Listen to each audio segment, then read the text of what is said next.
Bienvenue à nouveau. Aujourd'hui, nous recevons Larry Johnson, ancien analyste de la CIA, pour parler de ce qui se passe en ce moment dans la guerre contre l'Ukraine. Merci d'être revenu dans l'émission. J'ai cette lumière qui brille dans le coin. Je viens tout juste d'arriver à l'hôtel, sur la route.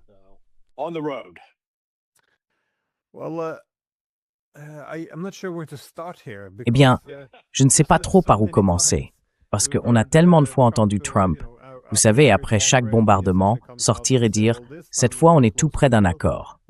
On a entendu cette histoire encore et encore, pour le voir, le lendemain, battre à nouveau le tambour de la guerre. Mais là, ça semble différent. On entend aussi du côté iranien qu'il y a de grands mouvements, pas un accord, mais au moins une compréhension commune et un plan pour avancer. Vu à quel point les deux camps sont éloignés, c'est assez remarquable. Alors je me demandais, qu'est-ce qui se passe? Qu'est-ce que ça veut dire?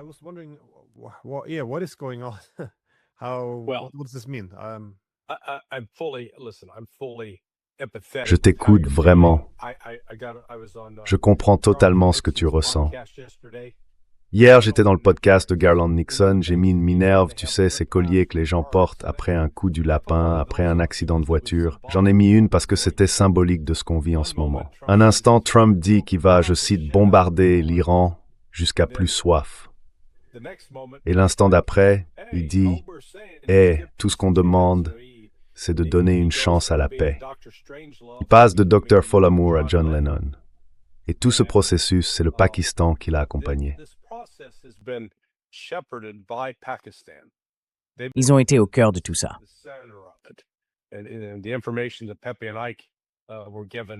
Les informations que Pepe et moi avons reçues semblent se confirmer. L'autre jour, les Pakistanais parlaient de se retirer, mais finalement, ils ne l'ont pas fait. Le Qatar est intervenu. Donc il semble que ce qu'ils ont produit repose sur ces documents en 14 points que l'Iran avait présentés le 8 avril, et ils ont élaboré un protocole d'accord sur la manière dont ils vont procéder. Ça ne veut pas dire qu'ils ont trouvé un accord sur chaque point, mais apparemment, l'un des gestes de bonne foi les plus importants a été accompli par les Émirats arabes unis, qui auraient transféré 3 milliards de dollars l'autre jour. Quand j'ai entendu ce rapport pour la première fois, j'étais sceptique. Mais un autre rapport indique maintenant qu'ils vont transférer au total environ 20 milliards de dollars.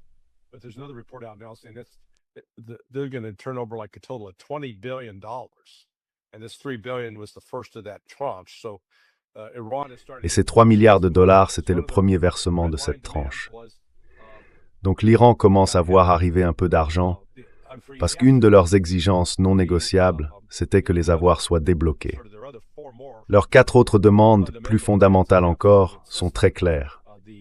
La levée totale des sanctions, la reconnaissance du contrôle ou de la souveraineté de l'Iran sur le détroit d'Ormuz, la fin du blocus imposé par les États-Unis et un cessez-le-feu permanent au Liban, avec le retrait des troupes israéliennes, y compris de Gaza. Pour l'instant, rien n'indique que l'Iran ait reculé sur ces points. La vraie question maintenant, c'est à quel moment du processus tout cela va revenir sur le devant de la scène.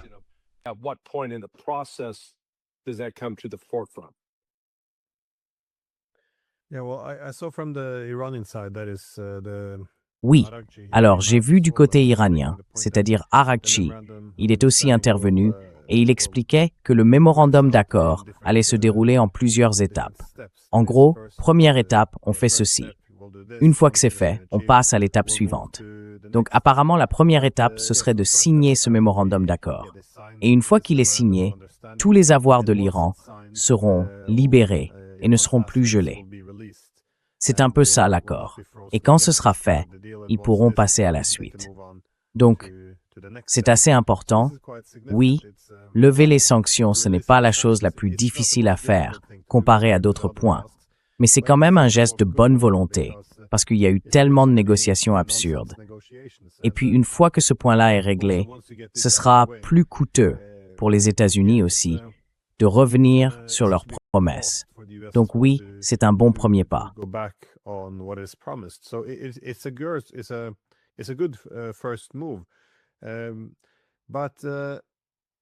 Mais alors, qu'est-ce qu'il faut encore inclure dans cet accord?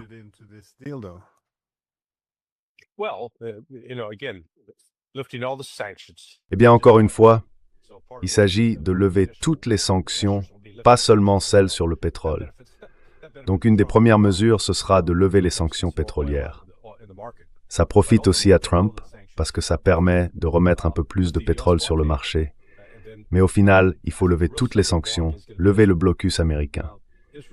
Et là, je pense que le vrai point de blocage, ce sera Israël. Israël devra quitter le Liban et quitter Gaza. S'ils en ont le choix, ils ne le feront pas. Mais Trump a un moyen de pression. Il peut dire, très bien, on coupe toute l'aide et vous vous débrouillez seul. Et ça poussera Israël à bouger.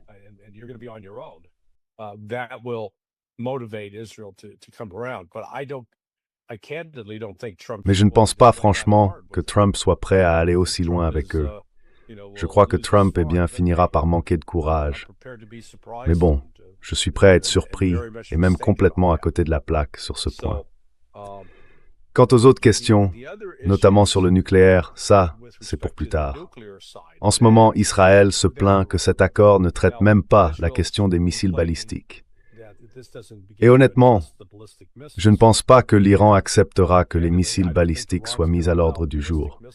Parce qu'à part le contrôle du détroit d'Ormuz, c'est leur autre carte maîtresse, ou si on veut, leur autre atout.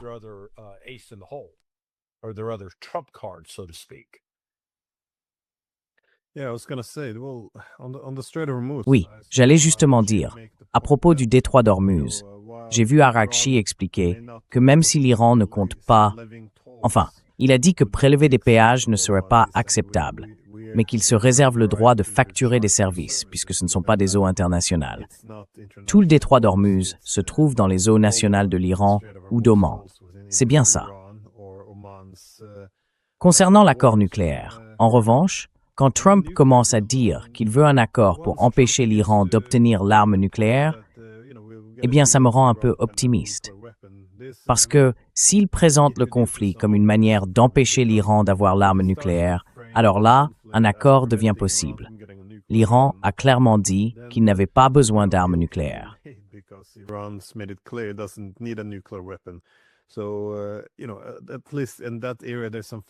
Donc, vous savez, au moins sur ce point-là, il y a une certaine marge de manœuvre. Si Trump veut revendiquer une victoire, c'est là-dessus qu'il mise en gros. Parce que s'il fixe comme objectif que le détroit d'Ormuz soit traité comme des eaux internationales, alors il ne peut pas vraiment parler de victoire. Ce qui m'inquiète, c'est ce que vous avez évoqué tout à l'heure. Le cessez-le-feu au Liban et à Gaza doit faire partie de cet accord. Et j'imagine qu'Israël fera tout ce qui est en son pouvoir pour perturber ces négociations de paix. Glenn, est-ce que tu es cynique? Probablement, oui. Mais ce n'est pas pour les Israéliens, ça. Je veux dire, le Liban, Gaza, en incluant ça dans l'accord, ils peuvent en fait y opposer leur veto quand ils veulent, simplement en massacrant des gens là-bas.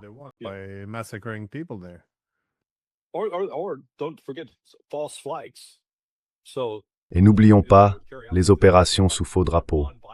Israël pourrait très bien mener une action pour faire croire que l'Iran a violé l'accord ou qu'il a attaqué l'un de ses voisins. Ce qui est fascinant cette semaine, c'est de voir la retenue iranienne. Je ne sais pas si vous l'avez remarqué, mais je crois que c'était lors des frappes américaines de mardi ou mercredi qu'on a vu les premières preuves du nouveau système de défense aérienne iranien. Ils ont abattu 5 missiles Tomahawk pendant la frappe sur Bandar Abbas. C'était une première. Et ils ont aussi engagé je crois que c'était un F-16. Là encore, le système de défense au sol s'est activé. Le F-16 a compris qu'il allait être pris pour cible et il s'est dégagé très vite. C'est clairement le résultat d'une aide de la Chine et de la Russie qui les ont aidés à moderniser ce système. Ensuite, leurs frappes de représailles n'étaient pas massives, mais d'une précision incroyable. Et je sais, j'ai même quelques informations à propos de l'une d'entre elles, qu'elle a causé des dégâts considérables aux capacités stratégiques américaines.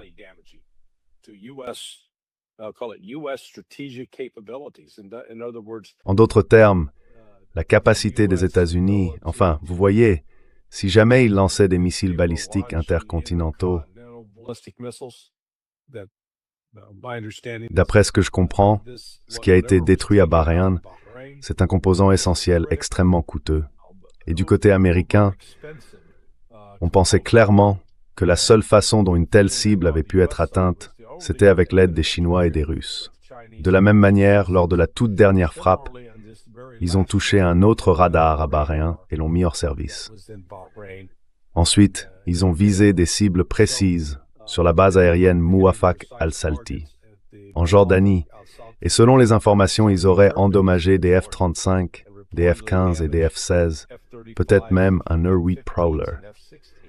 Donc on peut imaginer que, du point de vue militaire, l'Iran se sent maintenant un peu plus sûr de lui en se disant qu'il ne subit plus simplement les coups sans pouvoir réagir.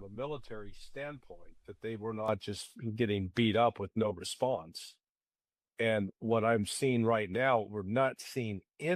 ce que je constate en ce moment, c'est qu'on ne voit aucune des activités typiques qu'on s'attendrait à observer de la part de l'armée américaine si elle préparait d'autres frappes aériennes. Donc là, il est, voyons, 5 heures ici, ce qui fait à peu près 1 heure et demie du matin en Iran. Et d'habitude, c'est à ce moment-là que les frappes américaines commencent. Mais là, on ne voit rien du tout. Ça montre donc que, oui, ces discussions sont bien réelles, que les négociations sont sincères. Ce n'est pas juste une façade. Maintenant, savoir si elles vont tenir, ça c'est une toute autre question.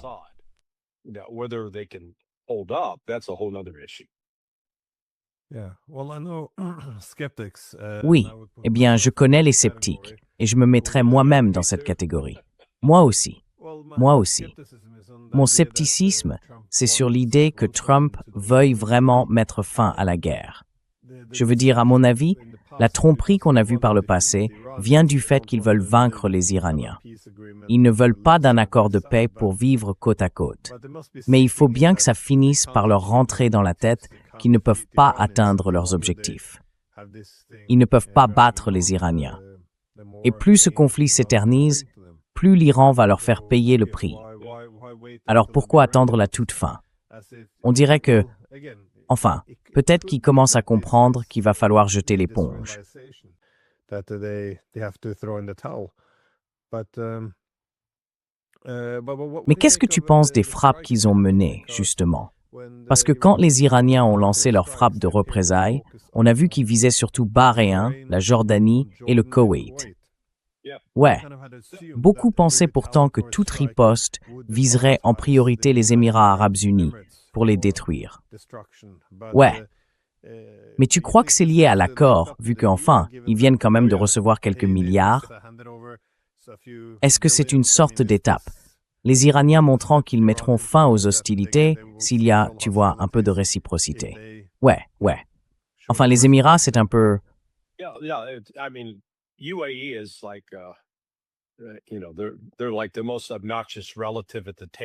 Vous savez, c'est un peu comme ce parent insupportable à table. On a juste envie de lui mettre une claque.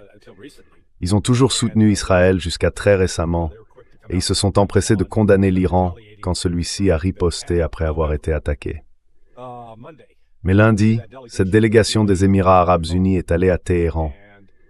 Et je pense que pour les Émirats, c'est avant tout un calcul économique. Ils ont vraiment pris un coup pendant cette guerre. On en est maintenant au 105e, 106e jour. Ils ont subi de lourdes pertes économiques et cherchent à relancer leurs affaires. Leur zone de libre-échange, Jebel Ali, est restée complètement à l'arrêt pendant toute la durée du conflit.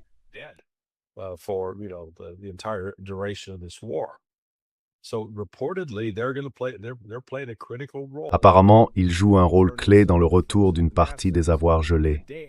Ils sont donc partis lundi. Le lendemain mardi, la délégation qatari est arrivée et elle est restée. Beaucoup pensaient qu'elle repartirait mardi après-midi et qu'aussitôt partie, les États-Unis reprendraient les frappes. Mais visiblement, ils sont restés. Ils ont passé la nuit sur place. Ils étaient donc là pendant l'une des attaques. Ce n'était pas vraiment sur Téhéran, mais tout près. Et donc le Qatar aurait joué un rôle avec les Pakistanais pour élaborer un document sur lequel tout le monde pouvait s'entendre.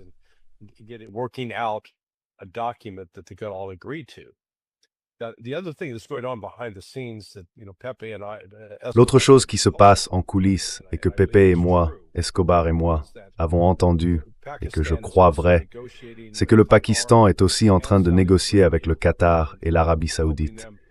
Il les aide à préparer leur sortie de la tutelle des États-Unis, ou du moins à se détacher du rôle de pays hôte pour le personnel militaire américain.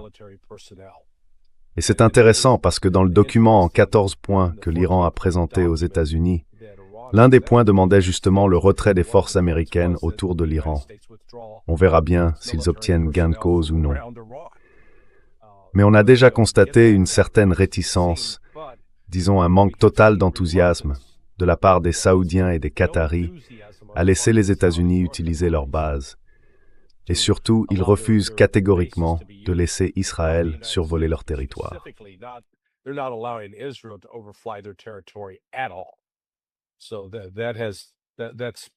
Donc ça a mis, disons, un certain frein à ce que les Israéliens pouvaient faire sur le plan militaire. C'est donc une situation assez complexe, un effort diplomatique, et le Pakistan ne fait pas ça tout seul.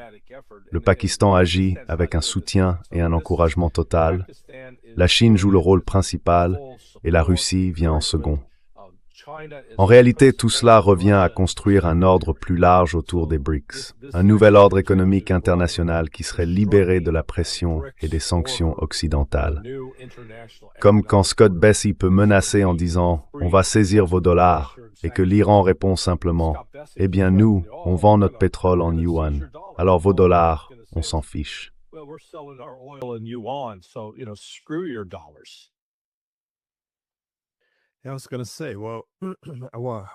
J'allais dire, à quoi ressemblera la région après cette guerre? Encore une fois, on entre dans le domaine de la spéculation. On ne sait pas exactement ce que contient ce mémorandum d'entente. On ne connaît pas les différentes étapes, ni si elles seront respectées. Mais on sait ce qui est important pour les Iraniens. Je veux dire, s'ils acceptent de ne pas céder le détroit d'Ormuz, mais qu'ils sont prêts à faire preuve d'un peu de souplesse. Pour moi, ça montre qu'au moins, peut-être, les États du Golfe ont pris certains engagements, peut-être pour limiter la présence des troupes américaines. Parce que pour les Iraniens, l'enjeu principal du contrôle du détroit d'Ormuz, c'est d'en faire un instrument pour détacher un peu les États-Unis de la région. Donc cet objectif restera, mais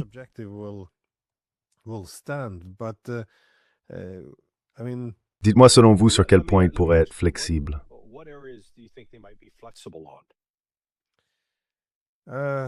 le péage, donc le montant qu'on ferait payer aux navires qui passent.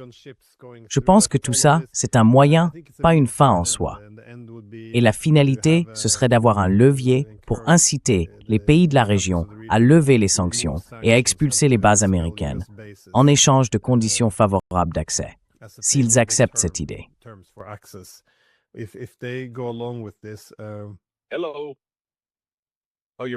Ah, te revoilà, oui. Je te vois bouger, d'accord, t'étais figé un instant, je sais pas si c'était toi ou moi. Ça vient peut-être de mon côté. Oui. Bon, enfin bref, tu disais... No, yes, I was saying.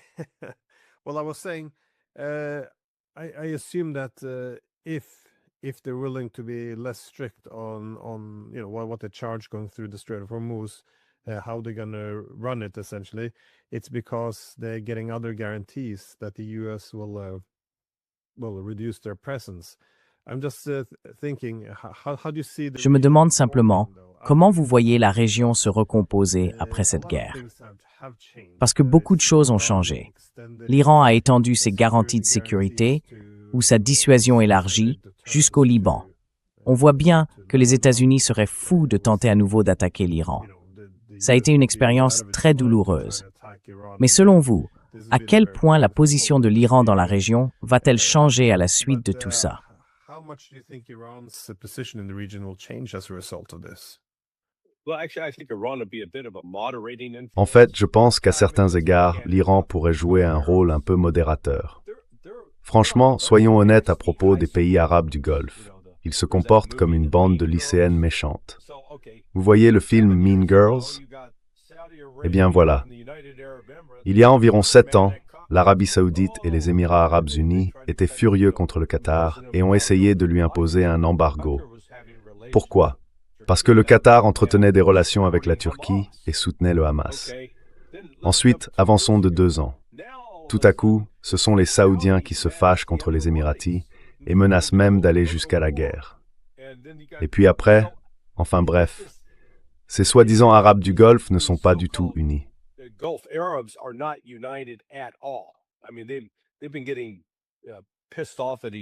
Je veux dire, ils se sont vraiment mis en colère les uns contre les autres pour des choses complètement absurdes.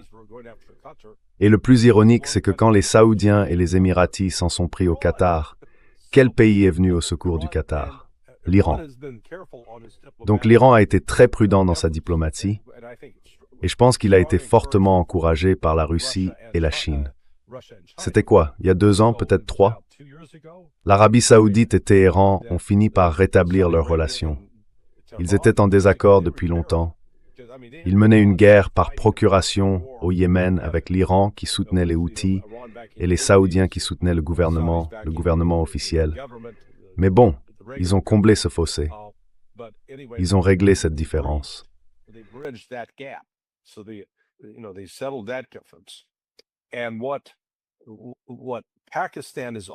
Et ce que fait aussi le Pakistan, encore une fois, avec l'encouragement de la Chine, on ne peut pas ignorer la Chine, même si je ne veux pas la qualifier ici de marionnettiste caché, c'est qu'ils discutent avec l'Égypte, la Turquie, l'Arabie saoudite, l'Iran, et avec le Pakistan, ils envisagent de former une nouvelle alliance militaire, une sorte d'organisation à la manière de l'OTAN pour cette région. Et là, ça devient particulièrement intéressant cette semaine. Avec les attaques verbales et les menaces d'Israël contre la Turquie, et cette espèce de querelle ouverte avec Erdogan. Et disons-le, le seul qui a un ego aussi énorme que Donald Trump, c'est bien Erdogan. Donc forcément, il n'a pas du tout apprécié.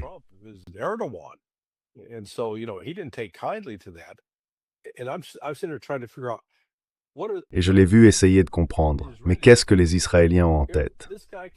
Ce type contrôle une source majeure de leur pétrole.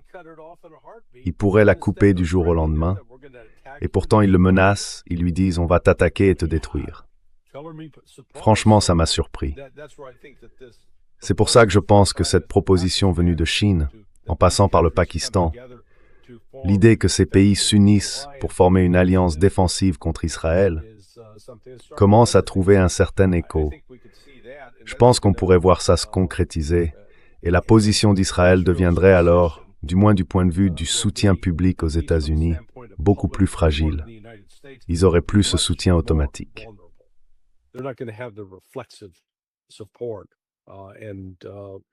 Et même s'ils réussissent à s'infiltrer complètement dans la loi sur l'autorisation de la défense nationale, dans la section 224 et la section 622, leur objectif, en gros, c'est de s'implanter comme une tique ou un parasite à l'intérieur de l'hôte, pour ne plus jamais être exposé à la moindre controverse politique à l'avenir. Je vois donc un renforcement de l'effort militaire dans ces pays, ainsi qu'un niveau plus élevé de coopération économique. Franchement, le Qatar a encore plusieurs années de reconstruction devant lui, à cause des dégâts qu'il a subis au début de cette guerre. Je ne suis pas sûr de l'ampleur des dommages physiques en Arabie saoudite. Bahreïn, lui, finira probablement par redevenir une partie de l'Iran. Et le Koweït, on peut très bien l'imaginer réintégré à l'Irak. Donc oui, je pense qu'il va y avoir pas mal de changements.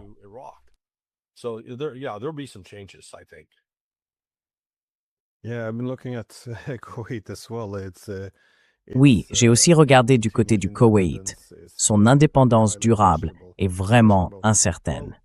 Alors, l'une des raisons pour lesquelles on ne sait pas grand-chose sur ce protocole d'accord, ni sur le possible accord qui pourrait suivre, c'est qu'il y a eu des pressions pour que les médias restent discrets. Et je me demandais, comment vous interprétez ça? Est-ce pour éviter que certains en fassent trop, ou bien pour créer de fausses attentes et au fond, saboter le processus? Parce que, honnêtement, on a l'impression que d'un sabotage existe des deux côtés.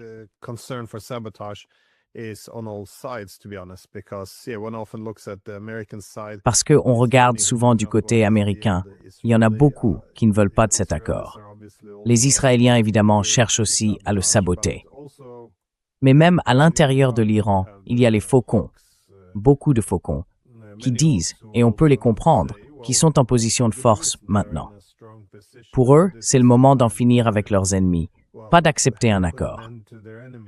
Et bien sûr, on comprend qu'ils hésitent à conclure quoi que ce soit après tout ce qui s'est passé. Mais enfin, ce que je veux dire, c'est que, de tous les côtés, on trouve des saboteurs. Est-ce que c'est pour ça qu'il y a autant de secrets dans les médias? Non.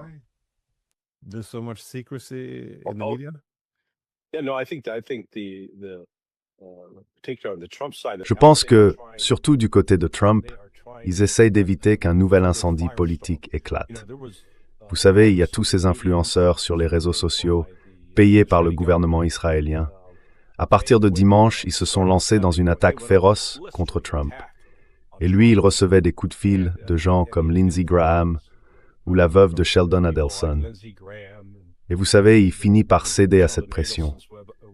Mais je pense qu'en ce moment, il y a aussi un autre élément, j'aurais dû le mentionner plus tôt, c'est que, d'après les informations, des dirigeants de compagnies pétrolières sont allés le voir pour le briefer. Ils lui ont dit, mon Dieu, ça va être catastrophique. Le grand titre, c'était qu'ils essayent désespérément d'alerter la Maison-Blanche sur une perturbation majeure de l'approvisionnement en carburant qui serait imminente.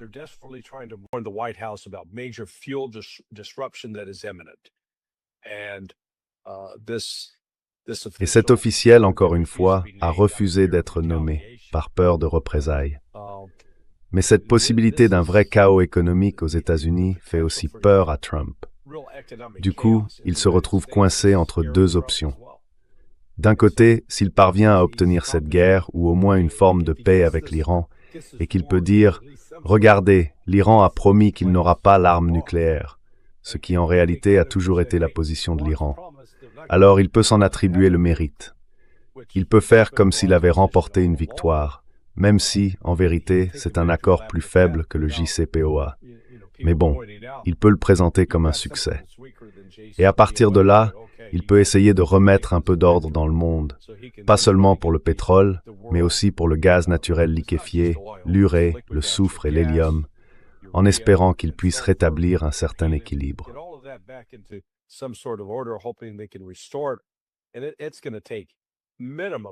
Et ça va prendre au minimum 3 mois, peut-être beaucoup plus longtemps, même s'ils parviennent à un accord dans les 3 ou 4 prochains jours qui tiennent dans la durée. Mais tu as raison, Glenn. J'ai déjà vu des titres où des sénateurs républicains critiquent Trump à cause de ce qu'ils perçoivent comme la nature même de l'accord. Et ils vont appeler la Maison-Blanche pour dire « Mais enfin, à quoi vous pensez? Qu'est-ce que vous essayez de faire ?» Donc, on va voir si Trump est capable de supporter ce genre de pression. C'est pour ça que je pense qu'au final, l'accord va s'effondrer. Parce que je ne vois pas Trump avoir l'endurance ni la force de résister à la pression intérieure intense qui va venir du lobby sioniste.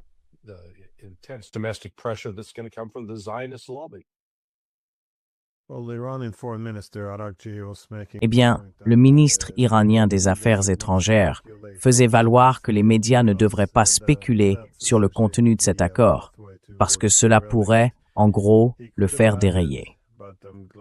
Il aurait pu ajouter, mais je suis content qu'il n'ait pas fait, qu'il faudrait aussi tenir Trump à l'écart des médias, parce qu'à chaque fois qu'il est sous les projecteurs, il doit vendre son image d'homme fort. Du coup, il répète toujours les mêmes arguments. L'Iran supplie pour un accord. C'est nous qui imposons les conditions. Ils ne toucheront pas $1 des avoirs gelés. Ils abandonneront tout leur matériel nucléaire, le détroit d'Ormuz restera ouvert et nos navires y passeront.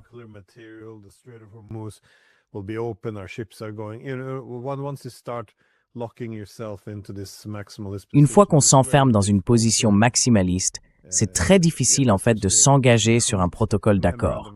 Parce que comparé aux déclarations précédentes de Trump, ce serait la réalité qui le rattrape. Et ça donnerait l'impression d'une capitulation. Donc je pense oui, il faut tenir Trump à l'écart des médias et au moins lancer la machine.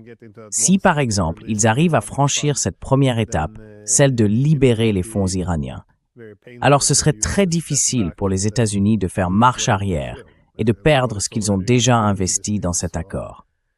Donc, oui, j'ai eu la même idée que toi. Je suppose que tout ça finira par s'effondrer à un moment donné. Mais j'espère vraiment me tromper. Et toi, à ton avis, qu'est-ce qui va craquer en premier?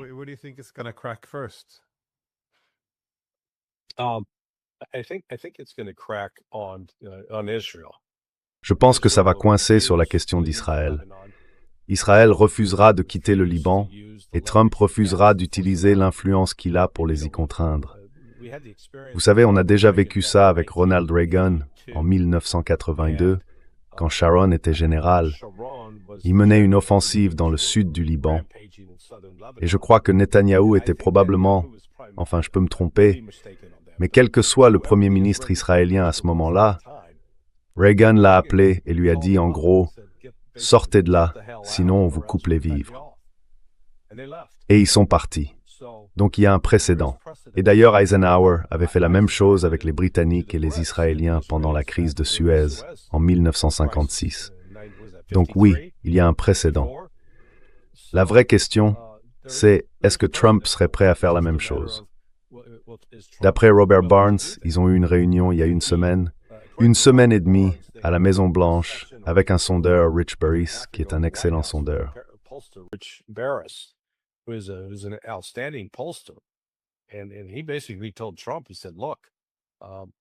Et en gros, il a dit à Trump, « Écoute, la majorité des Américains te voient comme le compagnon de cellule de Benjamin Netanyahou. » En clair, comme son larbin, c'est le mot qu'il a utilisé. Et là, Trump a réagi tout de suite, « Je ne serai le larbin de personne. » Très bien. Alors prouve-le maintenant. Les ordres qui devront être donnés à Israël, c'est « Retirez-vous, rentrez dans vos frontières. » En face, évidemment, le Hezbollah devra cesser ses attaques. Mais je pense qu'ils le feront, parce que ça fait partie d'un accord de paix plus large, soutenu par l'Iran.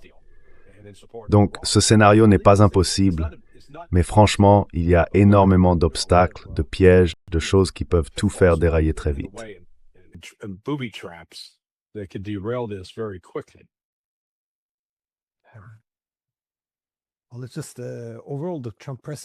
Eh bien, dans l'ensemble, la présidence Trump semble être dans une position difficile.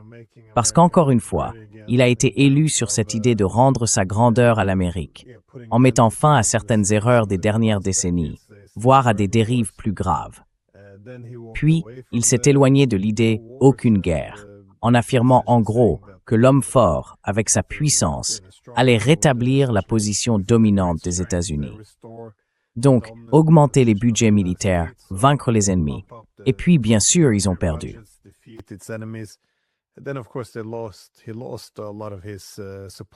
Il a perdu beaucoup de ses partisans. Mais maintenant, pour lui, qui s'est présenté comme l'homme fort capable de vaincre les ennemis de l'Amérique, il doit faire des concessions très douloureuses. Et je pense que c'est justement ce dont les États-Unis ont besoin aujourd'hui. Parce que ce n'est pas facile de redescendre de cette position de seule superpuissance mondiale et d'accepter en quelque sorte une défaite face à des pays comme l'Iran, tout en reconnaissant un rôle affaibli sur la scène internationale. Ça doit être difficile, mais franchement, j'ai du mal à imaginer qu'il y parvienne.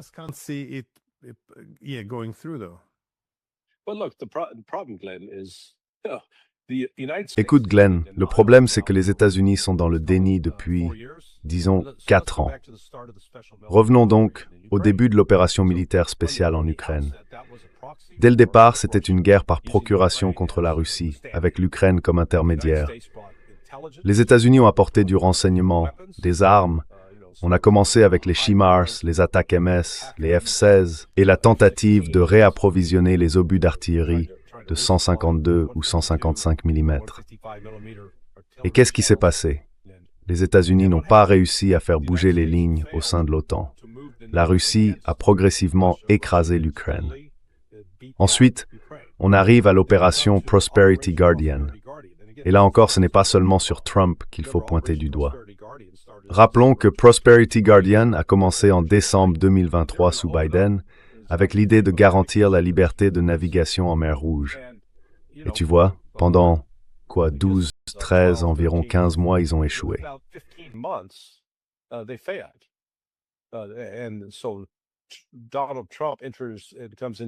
Et donc, Donald Trump entre en scène au bout du 13e ou du 14e mois. En janvier, février, début mars, ils annoncent, jurés et crachés, qu'ils vont montrer aux Houthis qui commandent. Ils disent qu'ils ne vont pas être une bande de faibles, comme l'administration Biden. Alors ils envoient 2 porte-avions. Au final, il y avait bien 2 porte-avions dans la mer Rouge. Ils bombardaient activement les positions Houthis.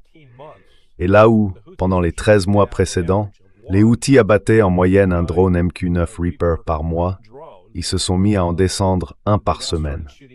Donc d'1 par mois, on est passé à 1 par semaine. Et rien que le prix de base de la cellule, c'est 35 millions de dollars. Impressionnant. Quand on ajoute la nacelle optique, vous savez, les modules pour enregistrer la vidéo, tirer des missiles Hellfire et tout le reste, le coût grimpe à au moins 60 millions de dollars pièce.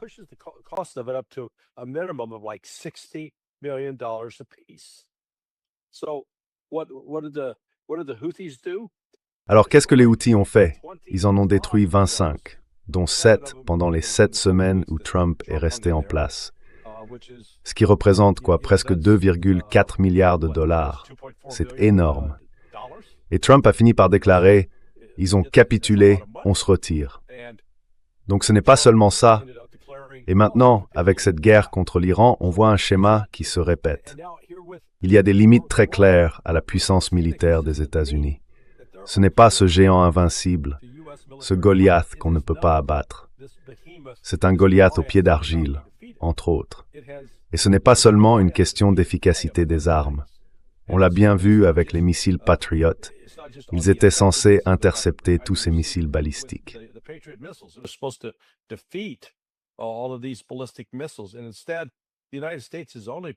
Et à la place, les États-Unis n'ont produit qu'environ 6000, disons maintenant 6500 missiles, en supposant qu'ils aient réussi à maintenir la production pendant les 5 premiers mois de cette année.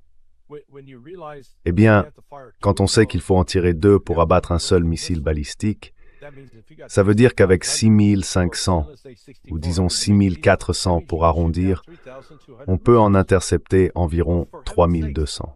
Or, bon sang, la Russie a tiré, au cours de la guerre contre l'Ukraine, plus de 14 000 missiles. Et le nombre que l'Iran a lancé contre Israël est probablement déjà autour de 3 000. Donc rien qu'avec ça, les États-Unis, s'ils avaient vraiment utilisé tous ces moyens, les auraient complètement épuisés.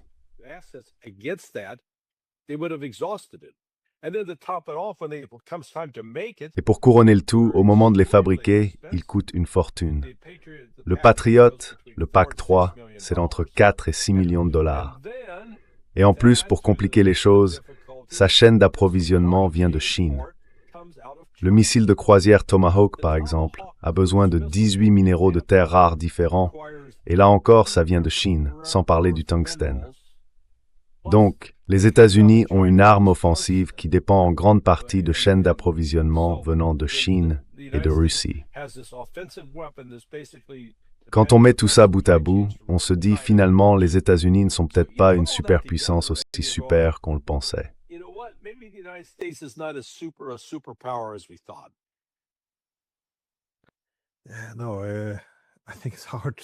Non, je pense qu'il est difficile de dire que les États-Unis ne se sont pas surexposés.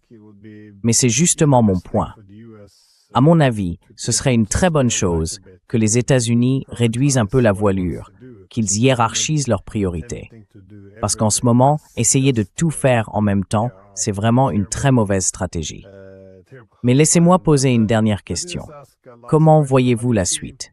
Si, disons, ce protocole d'accord avec les Iraniens aboutit, ou s'il n'aboutit pas, on se dirige sans doute vers une victoire iranienne, d'une manière ou d'une autre. Selon vous, qu'est-ce que ça changerait à l'échelle mondiale? Je veux dire, comment la position de la Chine ou de la Russie serait-elle affectée par tout ça? How would the position of China or Russia be impacted by this? Oui, enfin d'abord, ça va renforcer le prestige.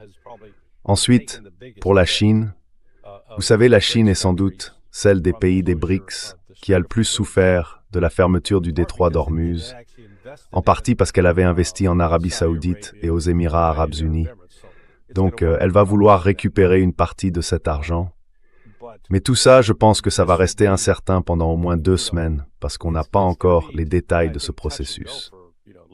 Et tout va dépendre de la poursuite des réunions, de la diplomatie, du dialogue.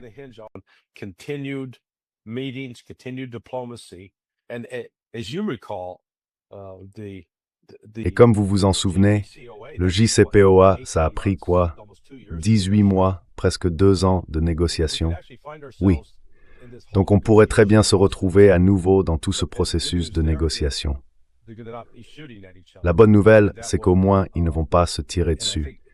Et je pense qu'en ce moment, ça va réduire le risque dans le détroit d'Ormuz. Parce que la seule façon d'ouvrir complètement le détroit d'Ormuz, c'est que l'Iran dise « D'accord, il est ouvert, on ne tirera pas sur les navires. Ils doivent payer le péage ou les frais d'utilisation, mais on ne tirera pas. » Et à ce moment-là, les compagnies d'assurance diraient très bien.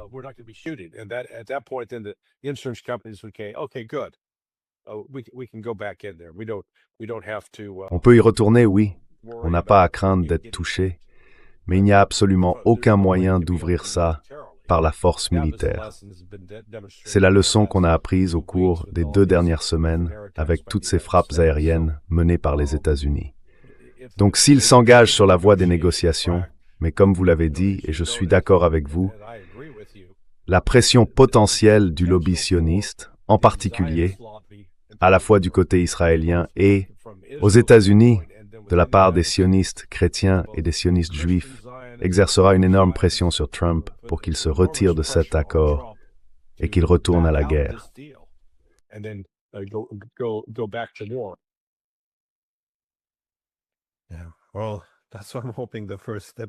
Eh bien, c'est ce que j'espère. La première étape, le déblocage de ces fonds iraniens, sera en quelque sorte un coût irrécupérable, quelque chose qui les incitera à vraiment s'en tenir à l'accord. Mais je ne sais pas. Pour résumer, je dirais que je suis prudemment optimiste. C'est le meilleur signe que j'ai vu depuis février, je crois, qu'on pourrait enfin en voir la fin. Mais bon, je ne suis pas encore totalement convaincu. Bref, un dernier mot avant qu'on conclue. Vous savez, on dit souvent que la 3e fois, c'est la bonne. Sauf que Donald Trump a fait cette prédiction 39 fois. Alors il va falloir revoir le dicton. 39 fois, c'est la bonne.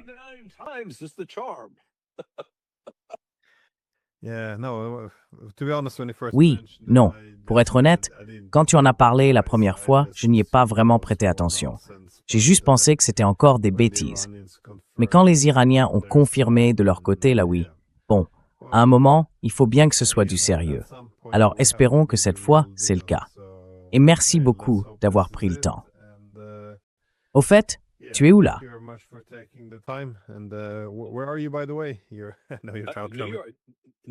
New York est en fête.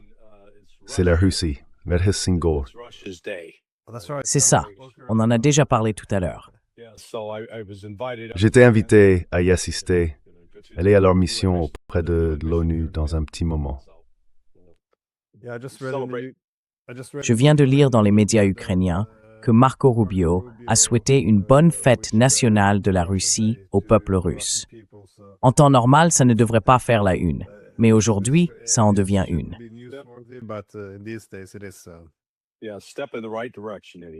Oui, c'est quand même un pas dans la bonne direction.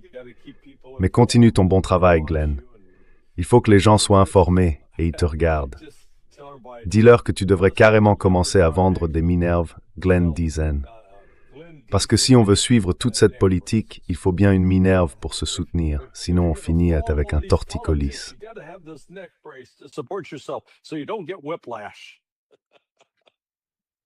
Eh bien, merci encore, Larry. Have a good Très bien, mon ami. Soin de toi. À bientôt.